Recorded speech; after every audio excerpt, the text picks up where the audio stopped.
Now we are. Good afternoon, and good morning, or good evening, and welcome to the Blurring the Lines podcast. This is episode number 134, and I am your host, Adam Bell, and joining me as always is my co-host, Peter Nikolaidis. Hey, Peter. Hey, what's up? So we were joking about the live entry introductions versus dead or pre-recorded. Maybe I should have pre-recorded what I was going to say. Maybe. So it may be a little bit early, but as you can see, I'm hitting the sauce. Yeah, I see you're drinking your hooch and Kombucha. It's booch. booch. Kombucha. Yes. I didn't quite get it right this time. It's not as fizzy as my previous batches have been. There's a little bit of a fizz. Mm-hmm. But it seems to go like straight from sugary tea to vinegar. Yeah. With no middle ground. Mm-hmm. This batch. I can't quite dial it in. So not sure what's going on there. So how much alcohol is in it? It's like maybe, less than 1%. Maybe 1%? Yeah. Yeah, it's not much at all. So. Yeah. Well, I know my oldest daughter likes to drink it, and it does, and she's buying it from, stores. Yeah. And it's not even sold as a alcohol product. So I think it's got even less alcohol than like O'Doul's or, Yeah, probably. It's negligible. So. Yeah. So, well, good. Yeah. Well, was it good? It's tasty. It's just tasty. It's not as fizzy. So not as fizzy. Yeah, the first batch I made, so I used, I didn't. Anyway, I was just playing around with it, and it like went straight to vinegar. Yeah. So I saved some of that and used it as, wait for it, vinegar. What? I know. So that worked out fine, and then I found that you can do a second fermentation, not unlike with beer sometimes. Mm-hmm. So I just made another batch of tea, threw more sugar into that, sweetened it, and then threw it back in there again and ran it around. And second time it came out a little better. So we'll see. Never waste a good kombucha or a good crisis. There you go. All right. Boy.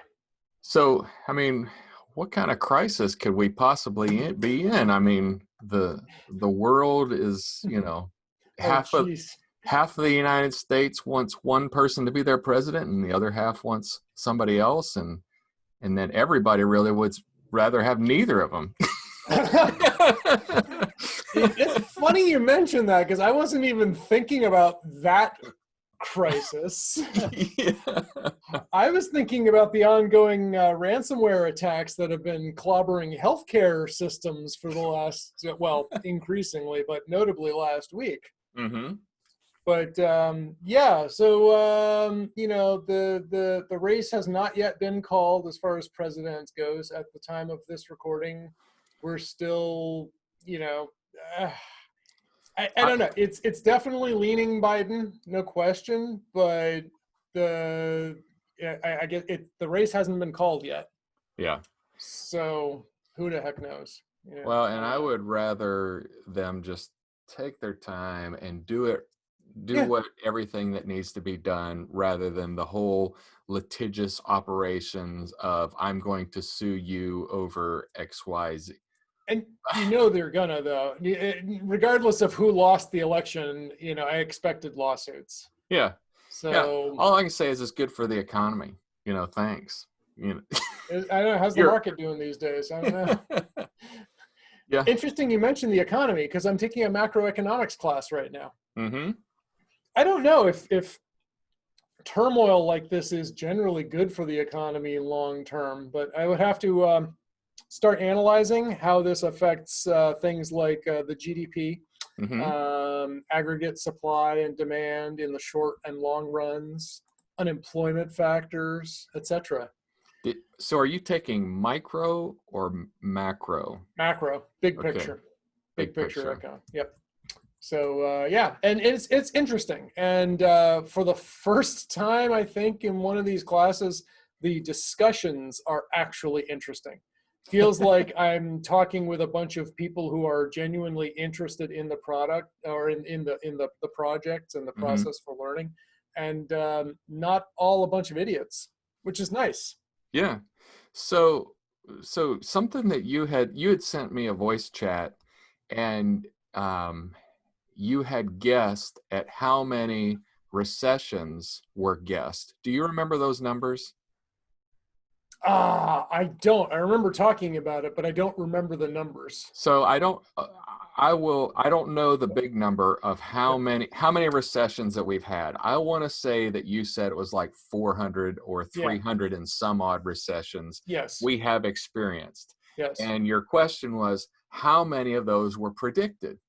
Mm-hmm. So my thoughts were, well, I would say maybe 1/3 of them were predicted. I mean, just seems like somebody would get that right, at least 1/3 of the time, or maybe even a quarter of the time. And you said that you guessed 4, and the actual answer was like 6. Yeah. I mean, that is a crazy number. Well, one, it's crazy in concept that nobody could predict these recessions. Mm-hmm. So if you are at less than 1% guessing, why even guess? Nobody can see this happening, right? Nobody can predict it. Or just predict it every day. It's going to happen today. Yeah, there will be a recession. And if you were to predict recessions ongoing, you'd probably be more likely, more accurate. Yeah. If you just choose C, you'll be more accurate than. Bingo. Just choose C across the board. Multiple choice. C it is. No, I just thought that was interesting, because I would think, as much as I have heard people talking about, we predict it, that it's going to be it would seem like more people would be right than that, but yeah, just so it goes. The biggest thing is those like in the first week's lecture, you learn about the business cycle, and it's essentially a sine wave. Mm-hmm. The economy grows, it shrinks, it grows and shrinks. Mm-hmm. And unemployment is always a factor, inflation is always a factor, rising and falling interest rates are a factor. The question is, what do you do, and what does the government do to address this? Yeah. And it's interesting because, like, as a relatively self-centered consumer American investor here, like, if I want to borrow money or I want to buy a new house or a new car or something, I want low interest rates. Mm-hmm. So I'm always like, yeah, I wish the Fed would lower rates. But then when I'm saving money, I want high interest rates. If I'm saving and I want the economy, I want the stocks to go up, etc. So it's interesting though now is just seeing things in the bigger picture, how Mm-hmm. and what effects have what. Is trickle down economics a thing? When the money goes back into the economy, how does that work? Well, interesting thing. So it's educational. It's interesting. So we have historical terms that we've talked about and we learned about in school, but if you don't ever put them into practice and you don't live in politics or government, they mean very little. Yep. But right now, fascism is more realistic than we've ever experienced before. And somebody said the term, and I was like, honestly, I've got to look it up. Yep. I know it's not a good thing, but let me look it up. What is that? And a lot of these things. The fact that you looked it up, though, that's a good thing. Yeah. The fact that you said, I don't know what that means. I'm going to go look it up. Yeah. Great. Well, and a lot of these things sound good on paper, sound good if you're talking about computers. But if you're talking about people with real emotions, real, flat wheels, I mean, we all have flat spots on our wheels. We all have our own little problems. When you enter people into the equation, they mess it up, because fascism as a concept is everybody working together for national good. That doesn't always, that sounds like a nice thing as I say it like that, but it also means, your bad things could happen to your child because that's not good for the country. Well, Mhm. then it becomes, okay, now I see how these kind of things are really bad. But, I'm seeing a lot of those aspects. So I was on the plane last week. Yes, you went to California, huh? California. And so, we're flying Southwest, and everybody's doing it right now. We just happen to be flying Southwest, and there's the middle seat, which is open. So everybody's two to a row. And this guy is sitting in the front row talking to his friend. He's interacting back and forth with the person beside him. And he's got his mask under his nose, which we know is not effective. But he's talking to his friend. And a woman 2 rows over, well, 1 row back and on the opposite side of the aisle, yells over to him, "Pull your mask up." And he just looks at her like, "Who are you? Are you for real? You need to pull your mask up. You're not doing it." And she says something else, and he just turns and ignores her, goes back to his conversation with his friend. Mm-hmm. We all know that that's not an effective way to use your mask. So that's also not an effective way to get someone to change their behavior. Yeah. But anyway. So she raises her hand and yells at the attendant, the flight attendant, "He won't put his mask up right. He doesn't have it right." And the guy behind her says, "Mind your own business, Karen." Ooh. and the guy looks back at her. He says, "Lady, I don't speak to my children the way that you're speaking to me." He didn't get up, and it didn't escalate. And that's good. Yeah, so that was good. I was glad I wasn't on the news on that plane of, but it was just funny. The guy says, "Mind your own business, Karen." Using the memes Using of our the meme. cultural, yeah. But and the flight attendant, did nicely ask him, "Hey, go ahead and put your mask up," right? And he did. He complied. He wasn't being a jerk, but there was just no call for of this woman acting like this. And then there was an older man sitting beside me, probably close to 70. Says, "Well, that's what fascism looks like," And I was like, I think I need to understand this Does it concept. though? Let's take a look. Look that up. Oh boy. So yeah, well, on the topic of masks and things, Massachusetts is back in the red zone. Medford, my hometown specifically. Yeah. So we're back to lockdowns starting tonight, 9:30 p.m. All businesses have to close.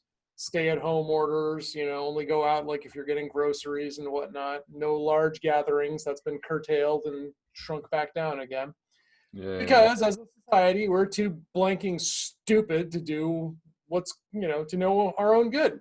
Mm-hmm. And there you go. Wonderful. Yep. So yeah, my dad was calling, like, "Yeah, hey, just wondering, got any plans for Thanksgiving?" I was like, "Yeah, probably staying right here."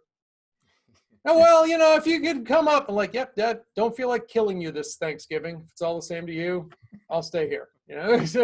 Okay, well, if you can make it, yeah, probably not. Well, if you can't make it for Thanksgiving, can you kill me for Christmas? That'd be kill great. You for Christmas. Make New Year's at the latest. Oh boy, so that's fun. Yeah, what else? What other fun things? So we missed an episode last week because yours truly was in the thick of incident response, not directly, but darn close. Mm-hmm. As you know, my largest engagement is with a hospital healthcare network for which I manage security operations. And it's now public knowledge, but last week, UVM Health, formerly UVM Medical Center, got whacked with ransomware. Yay! And so our health network is a peer to theirs. So that kind of got the board of directors and the trustees attention. And of course, Mm-hmm. they wanted to know, like, are we safe, or what are we doing? It was refreshing because, as my boss likes to say, never let a good crisis, never waste a good crisis. Yep. In this case. So we were able to advance a few security initiatives that literally have been taking with no progress, Mm-hmm. and in a matter of a week make more progress than I have been able to get in 2 years.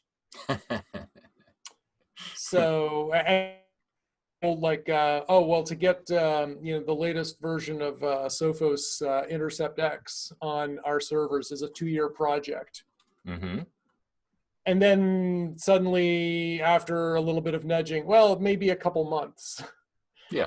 So, like, still woefully inadequate right now, given the looming threat. If we get hacked and ransomware starts to go through the data center, 2 months is not going to be enough time. Mm-hmm.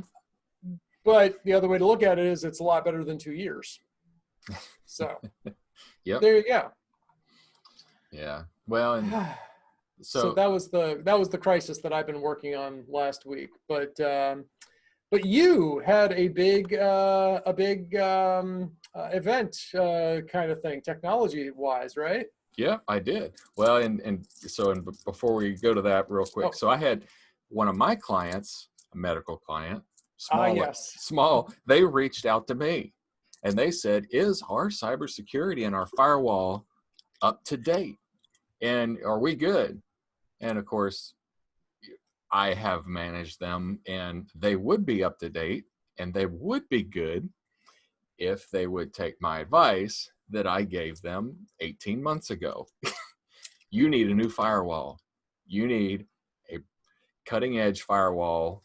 Well, not cutting edge, but the new technology where it's constantly monitored and it's not even terribly expensive. They're small enough that I can get them a Meraki for $1,000, which is not terribly expensive. And they're like, no, we don't want it.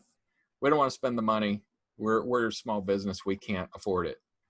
You specifically asked me, did I get you the firewall? No. Your firewall is 2 years out of expiration, which means it's a 5-year-old firewall right now.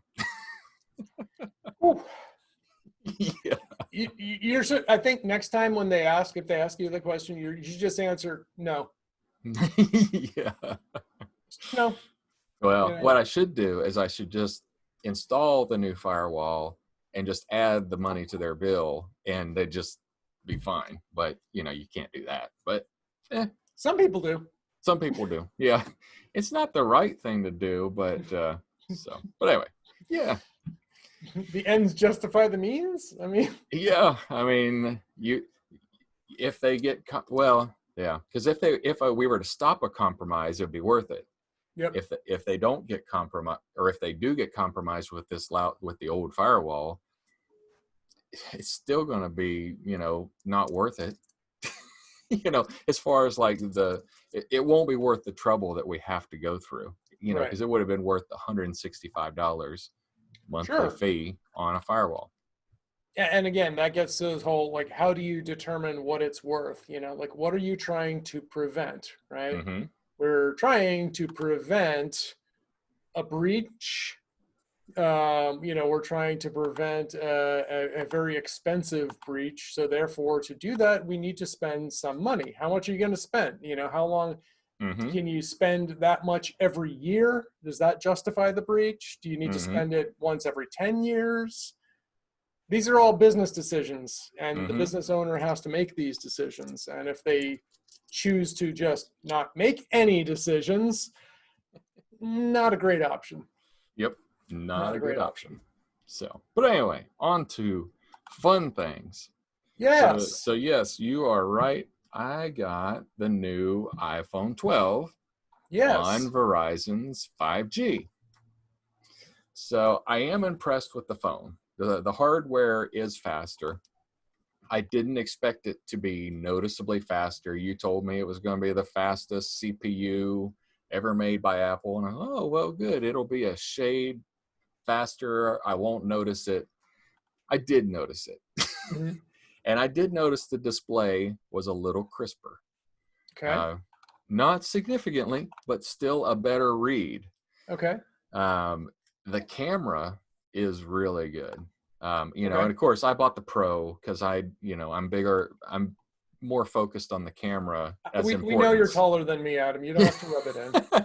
No, I place more importance on the camera than you do. Yeah. But it does, you know, it's got LiDAR built in, so it handles the low light really well, and it really takes some great pictures.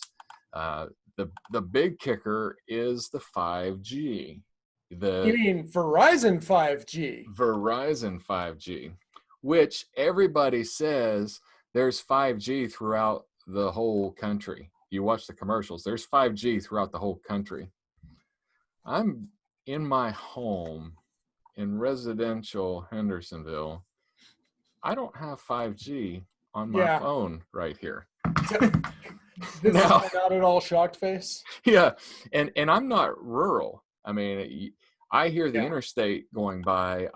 You know, there are 1,000 houses in my in my community here, so we're pretty dense and we're pretty rural or Yeah. urban. We're very urban. Yeah. You can't believe anything they say. I mean, it's just like you have to wait and see it yourself. Mm-hmm. You know, like the only thing you can generally trust is if the coverage map shows a blank spot where they admit that there isn't any, that you can pretty much bank on. Yeah, yeah. So You, yeah, I you was can, looking at jumping ship and switching over to like T-Mobile, and mm-hmm, for me it would probably be just fine. Of course, just as I'm ready to do that, Verizon makes the 5G announcement. mm-hmm, So who knows how long until AT&T and T-Mobile have caught up and they have 5G. mm-hmm. But the big thing is that T-Mobile has a real giant gap in Vermont. And my dad is on my plan, so I didn't want to, suddenly make it so suddenly his phone doesn't work halfway around the state. Mm-hmm. That wasn't great. Well, and supposedly AT&T and T-Mobile and Sprint have 5G coverage throughout the Yeah, United States. but everybody is it really 5G? I can't answer that. Yeah. I'm just following the commercial. The lady on the commercial says it's nationwide coverage, and they pull up a map, and There you go. it's practically pink if it's T-Mobile, or it's practically blue if it's AT&T everywhere. 5G. 5G everywhere. All good. Now, so you and I did briefly get to experience the 5G. Because there Yep. was a section of my neighborhood that actually does get 5G. And as I was driving through there, we were talking over FaceTime, and it was just as clear as if we were on the land. Yeah, Right absolutely. up until I went back into LTE. Yep. And boy, it was very clear when that happened too, but yeah, no, I was really impressed. The speed was, it was seamless too. You went off of your Wi-Fi and went on to 5G, and I was like, all right, that's pretty slick. Yeah. That's pretty slick. Yeah. Well, and that's the reason I did go with it is really the 5G, and I want to be able to, test it, see where it's good. And I don't really understand. I don't understand how in January, I talked to Verizon and asked them about 5G, and they said, in my area, and they said it's not even on the agenda for this year in Nashville. Well, now all of a sudden I have it, and the year hasn't been over. That's kind of impressive. They changed the agenda. They had changed the agenda, changed the scope, or they were already building it and were unwilling to release that they were building it. Yeah. Yeah. Even though everybody knows they were, because everybody was building out their 5G networks. So biggest change then, you say 5G is a noticeable change. Mm-hmm. Now which iPhone, which 11 did you have prior to this? So I had the 11 Pro before. Okay, but not the Max? Not the Max. No, Okay, I and don't this do one them. is a Max, or is it just a Pro? Just the Pro. Okay, so you don't have the largest phone, Mm-hmm. but you've got the top of the line Top of the minus line screen Pro. size. Mm-hmm. Yeah. Yeah, I'm not a Max. That's just too big. Yeah. I thought it was interesting. And, again, it's funny, like when I get larger phones, I generally don't regret it. But I Mm-hmm. do like a smaller phone for the portability factor. Yeah. And I rarely take a phone out for a run, although like the last couple of times I went out on a run, and due to the security incident that I've been monitoring, I would want to be participating, even just listening in on WebExes. Mm-hmm. And twice while I was out, the call on my watch just dropped. And yeah, it happens every now and then. It's happened definitely on my phone, but it seems to happen more on the watch. Mm-hmm. So there could be times when I would want to carry the phone. And when I mountain bike, I always take my phone. Mm-hmm. So for those instances, I like having a smaller phone. Yeah. But then when it comes to just using the phone, large screen is nice. Mm-hmm. Not even just like, you can see more. That's one thing. But typing on a small keyboard just sucks. Yeah. And going back is hard. So I just don't know if I'm quite ready for the full phablet experience. But I think I'm probably ready for a larger phone come next time. So Mm-hmm. we'll see. Yeah. Well, and I seriously considered, because I loved my SE.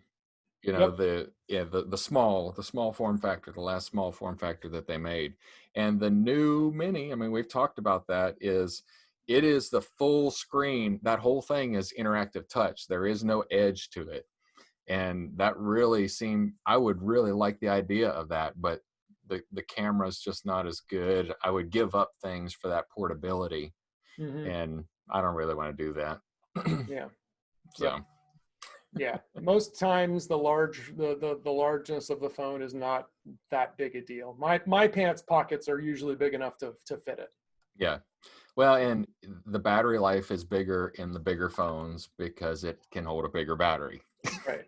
It Yep. seems kind of counterintuitive. It seems like it would be less because it's driving more screen, but I guess there's a return on investment in that. Proportionally, there's more battery there's more battery than screen that Yeah. you're getting there. So yeah.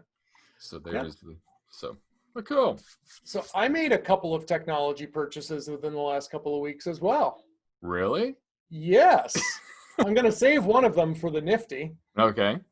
But the other one, which I know, I said, I'm not going to do it. Damn you, Elon Musk. I hate you. I'm not going to do it. Well, I did it. Yeah, I pulled the trigger and I bought full self-driving capability for my Tesla. And just as with Autopilot, the name is complete bovine scatology. So yeah, I don't know if you saw, but about 2 weeks ago, they released an early beta of the FSD, full self-driving capability, and it looks really impressive. Mm-hmm. Still hands on the wheel. Of course, Elon says, "Oh, this is level 5 autonomous vehicle." It is not. It's not even close. Lies, but essentially just like unlimited data plan, Mm-hmm. full self-drive does not mean full self-drive. Yeah. So that's the thing. It looks like a significant improvement over Autopilot, though. I mean, Autopilot is stay in lane, and cruise control kind of thing, really. If you expect it to be more than that, you're in for a headache. Yeah. Maybe worse. But yeah, I did plunk it down, and with the economy the way it's been booming, my Tesla stocks actually are kind of at a point where they're almost going to offset the lower price that I could have paid if I had bought it in July. Mm-hmm. Not quite, but yeah. All right. So, but once again, in classic Tesla fashion, they managed to find another way to just tick me off. They say, well, we have a 48-hour return window. So if you choose not to do the full, after you've major purchase. Right. You can change your mind for a full refund within 48 hours. Right. But they don't actually give me the option to do the hardware installation to support this beta, nor am I like part of this beta. It's not an open beta. It's a limited release beta, right? Uh-huh. So sometime within the next 2 weeks or so, I supposedly will receive a notification saying, we're ready to schedule your installation of your hardware upgrade. So the 48-hour return thing, it's meaningless, you know? So yeah, it's just for buyer's remorse. That's all. Pretty much. But you don't have a chance to experience it because you haven't bought anything yet. Yeah. So yeah, it's, that's typical. But anyway, my car will have a hardware upgrade coming at some point. We'll see. Yeah. Question, you don't have winter snow tires, do you? Is that a thing down where you live? I have all-terrain tires on my truck. We don't have to do snow tires. We just get so little snow. Yeah. Like Elizabeth's van, she's got all year radials. If it snows, we just don't drive her van. Gotcha. Because I've alternated here. In Vermont, it's not an option. Oh yeah. Massachusetts, you can get away with some, with me, with a rear wheel drive car, but it weighs 2 tons. So there's a, so there's some offsets there. Plus I have the chains kit, which we've talked about, on the show a bunch. Yeah. But I probably will do a switch, but Tesla will do tire changeovers for you. And they charge like $170 to do that. I don't even remember what it costs. Totally worth it. Yeah. Well, I've got to find out, but I'm going to call the local, service station down the road. So just see what they do, because last time I had a flat tire a few weeks ago. Another slow leak, another screw or a nail got in there. And the last time this happened, earlier this year or late last year, I think. I had purchased my tires through Town Fair Tire, and I got their warranty, et cetera, et cetera. And I went through this whole rigmarole. I called AAA, but I also had another roadside assistance with my credit card, so I decided to try them as well and see who could get here first. Yeah. Neither was a great experience. Got my car all the way back to Town Fair Tire, where they said, yep, we can do it. Oh, but we can't do it today. We don't have it in stock. And then they only prorated it and did the changeover. So I ended up still spending $80. Yeah. And I said, this time what I did, I pumped up the tire. I drove it down to the local service station and paid them $25 to plug it. There you go. Done.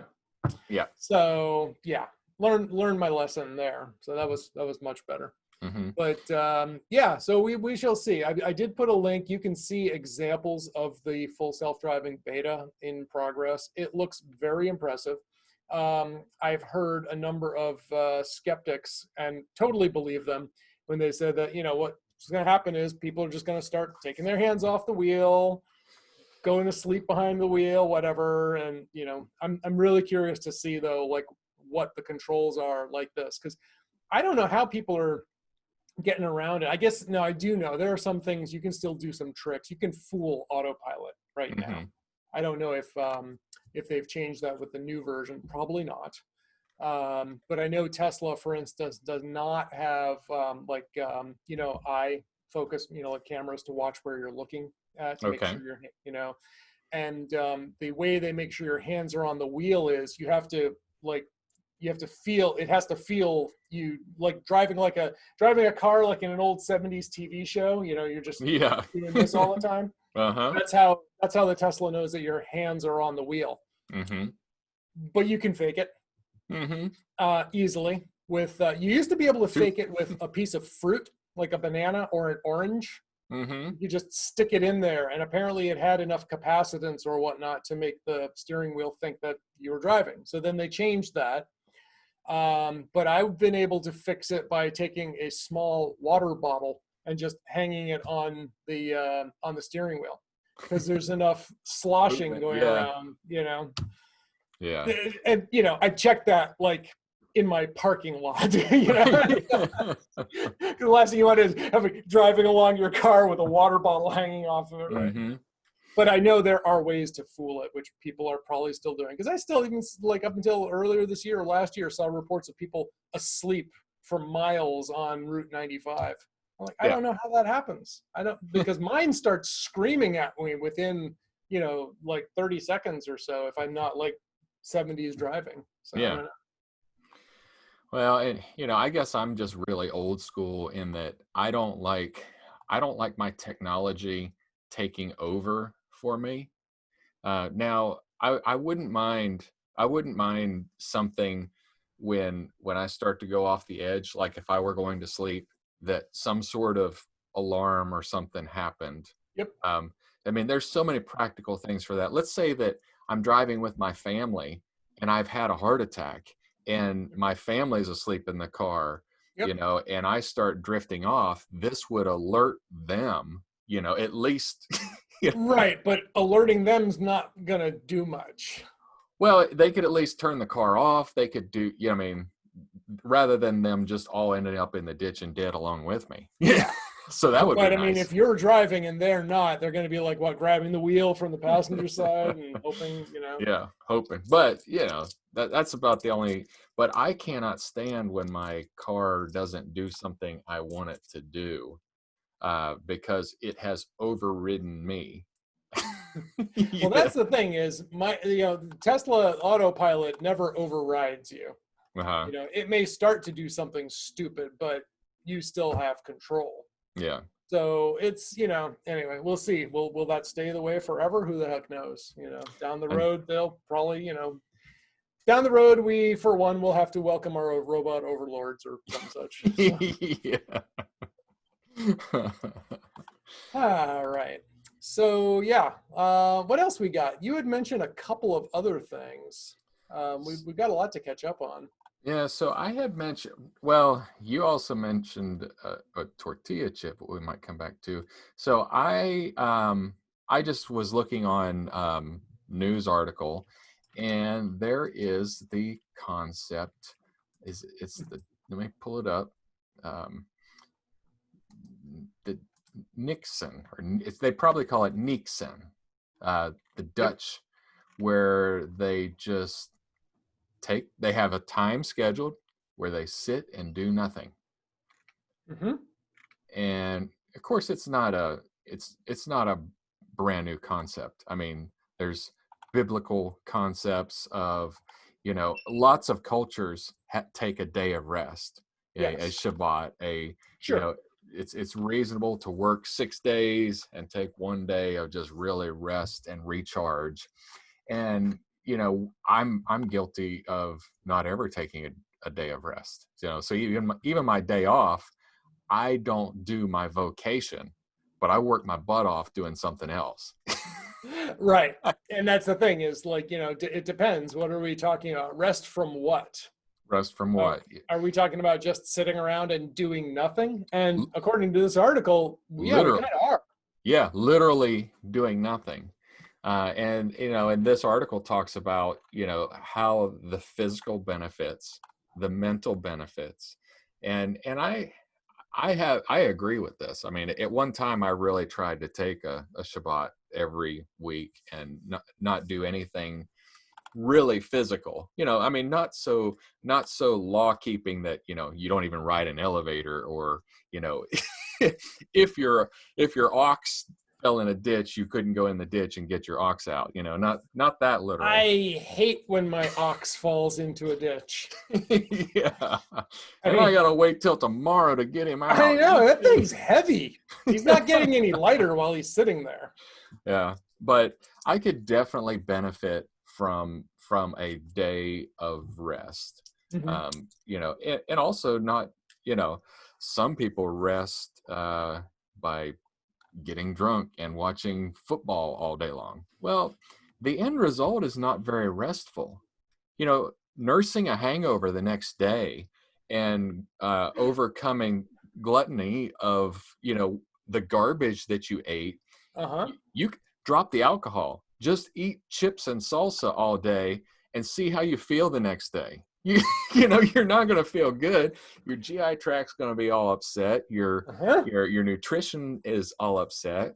So, I could see the benefit of that. And so I even wrote in there, I was like, should we have a rest challenge? I mean, we have our push-up challenge. Should we have a day of rest challenge that, like, maybe we commit to one day a month where we actually do nothing rather than, because I don't remember the last day I did nothing.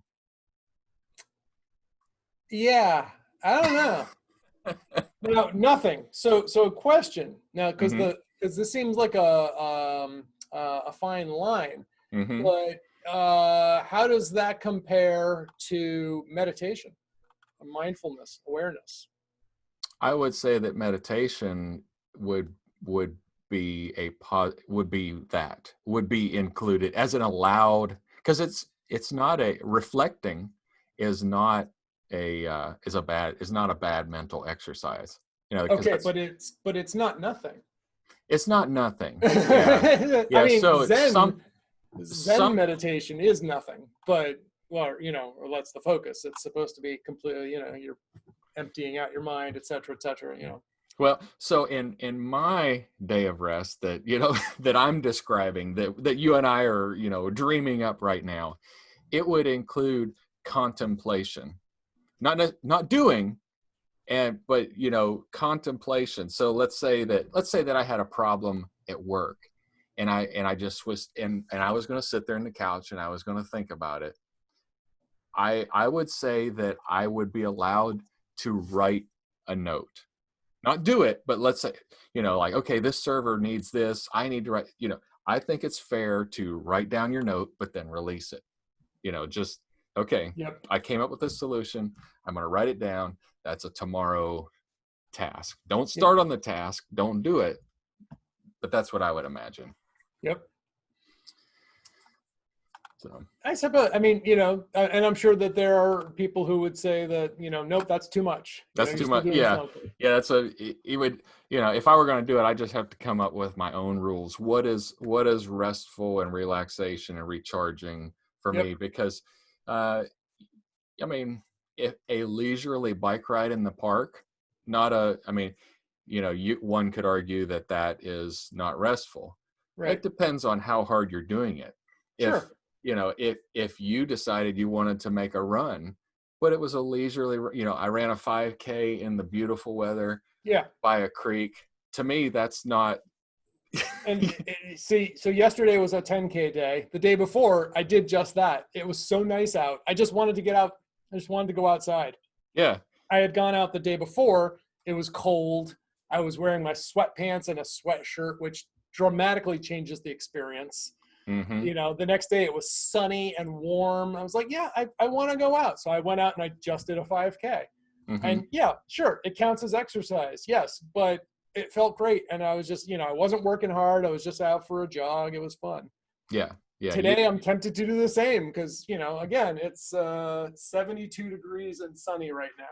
Yeah. Like, as soon as we're done, I'm probably going to go outside, even though today's supposed to be a rest day. Yeah. So, I would say anything reasonable that recharges you rather than diminishes you. Yep. If you run a marathon, you're definitely going to be exhausted. That's going to be an exhausting endeavor.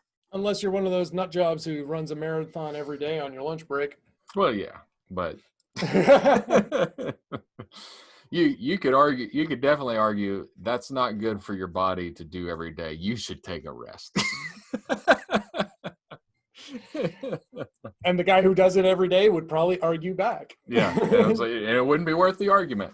It's just a marathon. I'm only running a marathon. Come on, I do this every day. So maybe we'll think about that. Maybe we'll try to do a rest challenge. A rest challenge. If meditation counts as part of, is considered rest, or, again, like you're saying, I was thinking a yoga class, right? Is a yoga class restful? Well, if it's a Bikram class, probably not. Yeah. If it's a yin yoga class, that's fairly restful, I don't know. So I guess got to figure out what that line is. Yeah. Is Well, watching TV, does that count? I guess so. I don't know. Yeah. I mean, if I watched, a series of TV, like I binged watched a whole season of something all day long, that would exhaust me. I mean, I would be exhausted. I'd be like, oh, my brain is now mush. I So watched like 3 episodes of season 2 of Vikings last night. yeah. But see, now if I were to watch, everybody has their favorite movie series. Let's say that I picked one of my favorite movie series to watch. That might be restful to me. If I want to watch the first 3 Star Wars because I really enjoy it, and I'm just going to, Wait, when you say the first 3, do you mean the first 3 or the first 3? The first 3 that were made. Oh, okay. Speaking of that, Mandalorian is back. Yes, it is. We've watched the first episode. I have not yet seen it. I will probably reactivate my Disney Plus subscription because this month I have The Mandalorian. Next month we have WandaVision, the continuation of the Marvel Cinematic Universe. Oh, okay. It was supposed to have been in August, Falcon and the Winter Soldier. That was supposed to have come. And it was hilarious because I was looking up yesterday, like, Falcon and Winter Soldier, new release date. And the top result in Google shows is like, this will be released in August 2020. Article updated 11 hours ago. Brilliant. I'm waiting.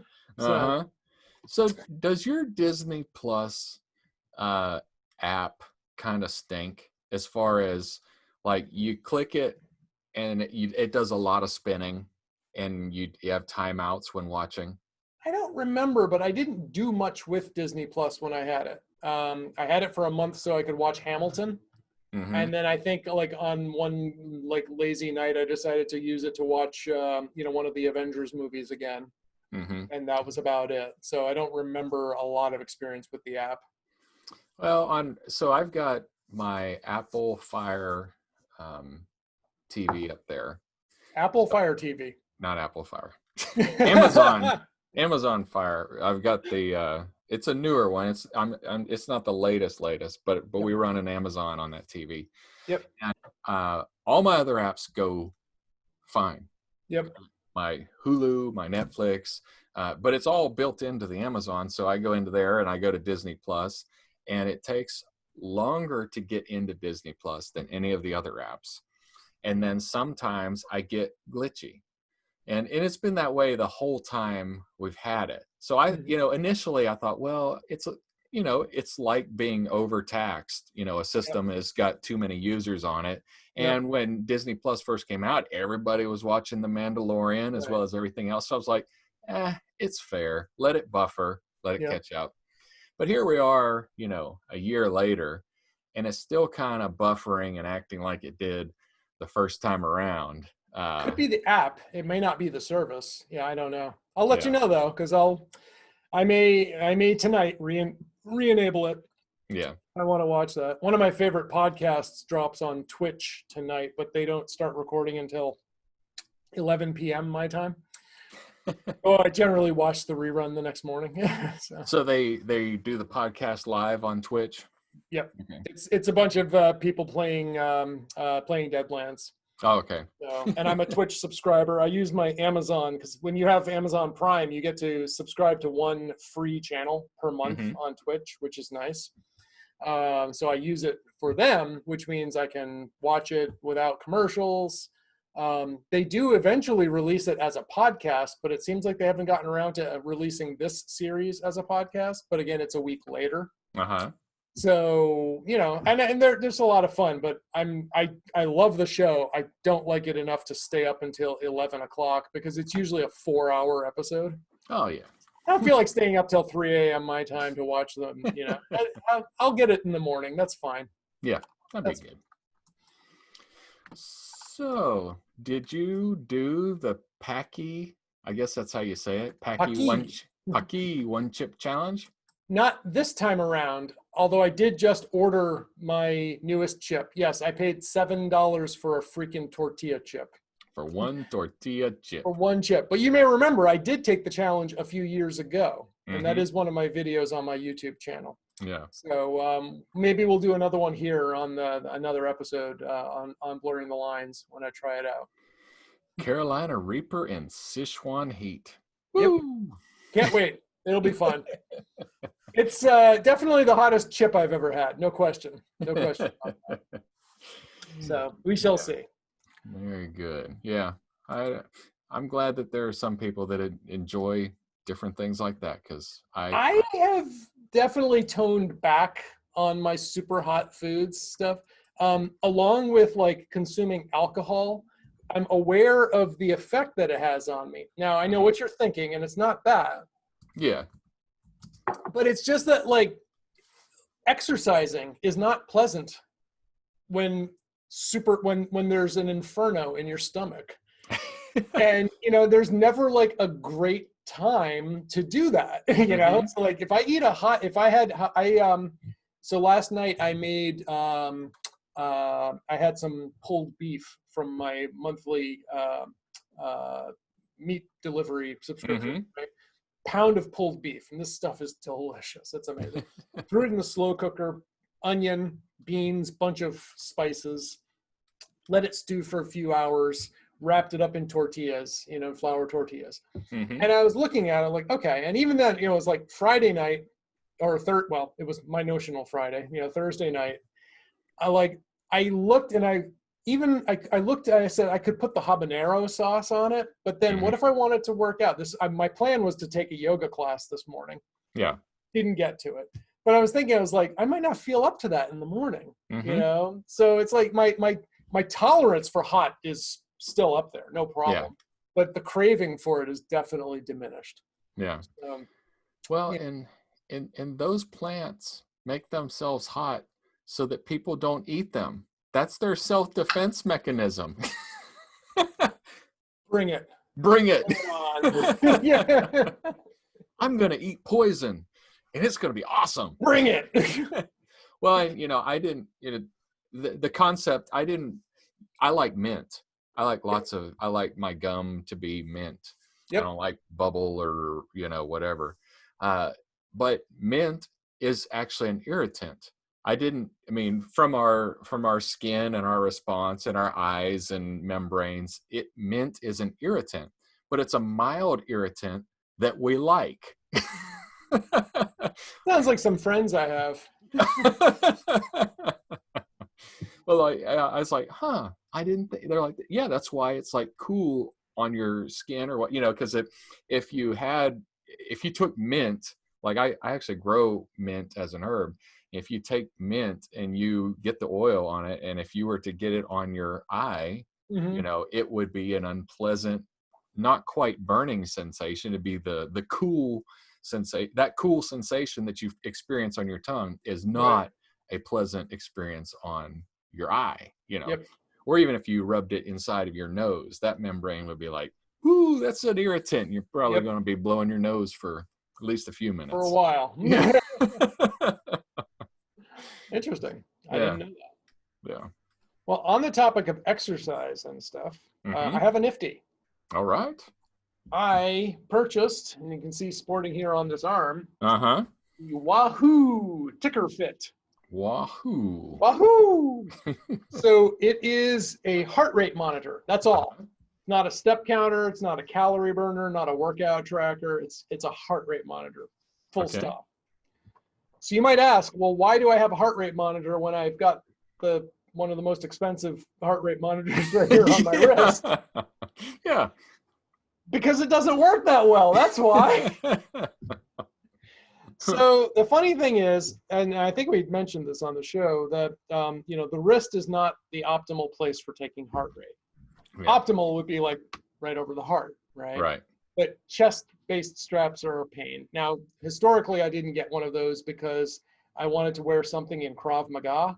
And, when you're getting punched in the chest a bunch, you don't want to have your sensitive electronic equipment getting punched all the time. Yeah, so I can see that. That said, I didn't really wear the watch during workouts much either, because I don't want this expensive computer on my wrist getting all pounded around and stuff. Right. So a friend of mine, friend of the show, Scott Wilsey, he recommended a few weeks that I just buy this tickrfit, Bluetooth fitness tracker here, the heart rate monitor. And it pairs with the Apple Watch. So the Apple Watch uses it for heart instead of its own built-in mechanism. I said, okay, fine. But then why don't I just wear the watch up here, closer to where I have the heart rate monitor? Yeah. And I did that for a while, and I noticed significantly different heart rate readings. Significantly different, like 20 beats per minute difference. And it's much more believable that my heart rate is probably not routinely up in the 190s. Yeah, you think? Yeah. So, so now what I'm seeing is that, it's usually in the 140s, 150s or so when I'm running. And I was getting these more consistent readings just wearing the watch. So I said, you know what? I'm probably just going to do that. Why would I buy another piece of equipment when all I need to do is slide this up? Yeah. And it was working fine. I did that for weeks. It was great. You know why I would do that? Why I would buy the other piece? Why? First time I went out when it was snowing. Can't really see the watch all that well when it's up here. Yeah. So that's why I caved and I bought this. So $80, Wahoo fitness tracker. And yeah, I haven't decided yet. I don't think it really seems to affect battery life, because I don't know. Because instead of the Apple Watch doing its constant, light flashy thing during a workout, it's got a Bluetooth connection going between the two. So which uses more battery? I don't know. But overall, it's pretty cool. It's a little uncomfortable. It takes some getting used to. And I do have to adjust it every now and then because I am kind of sensitive to like straps and pressure and clamps and things like that. Right. So, so I definitely have to, loosen it a little. And then of course it starts to slide down the wrist, which kind of defeats the purpose. So I do have to adjust it a little bit, but it's not so much to be terribly annoying. Yeah. And this is the price that I'm willing to pay, as part of my my entry fee to the quantified self arena that I'm a definite member of. So the light's still flashing right now. Yeah. So yeah, I mean, it's pretty straightforward. You turn it on, press the button to hold, pair on the watch under your Bluetooth settings, and it says connected, and you're good. Cool. That's it. And that's that. So, and on that note, I think I would like to go and take this thing out for a workout because it's absolutely beautiful outside. Yeah. We didn't get any of that snow that you got. We got some of it, but it's gone now, and that's why I want to go back out. So listener, if you have questions, if you have feedback, if you have a nifty that you'd like to let us know about, or if you have a topic that you'd like us to discuss, let us know. You can reach us at blurringthelinespodcast.com. You can also find us on Twitter, where I am Nikolaidis, Nikolaidis. And Adam is Sublime Comp. That's Sublime Comp. You're also at sublimecomp.com. I'm at nikolaidis.com, paradigmcc.com, yogawithpeter.com. I'm not on Facebook. Adam is. Good luck finding either of them. Whatever. I don't know. You'll find us. You know where to find us. And that, I think, pretty much wraps it up. Is it? Oh, yeah. Wait, there's one more thing. There's one more? Big red button! Nailed it.